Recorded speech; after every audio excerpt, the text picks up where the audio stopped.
Ésaïe, chapitre 31.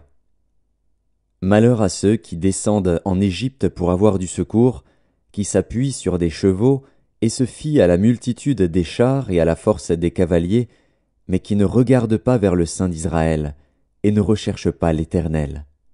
Lui aussi, cependant, il est sage, il fait venir le malheur et ne retire point ses paroles. Il s'élève contre la maison des méchants et contre le secours de ceux qui commettent l'iniquité. L'Égyptien est homme et non Dieu.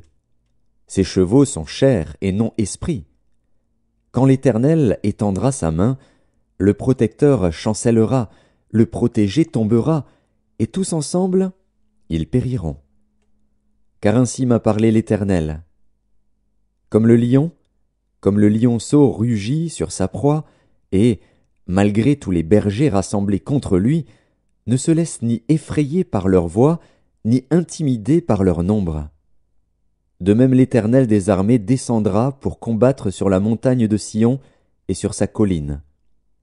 Comme des oiseaux déploient les ailes sur leur couvée, ainsi l'Éternel des armées étendra sa protection sur Jérusalem. Il protégera et délivrera, il épargnera et sauvera. Revenez à celui dont on s'est profondément détourné, enfants d'Israël.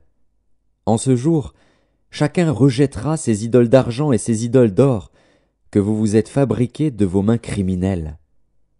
Et l'Assyrien tombera sous un glaive qui n'est pas celui d'un homme, et un glaive qui n'est pas celui d'un homme le dévorera.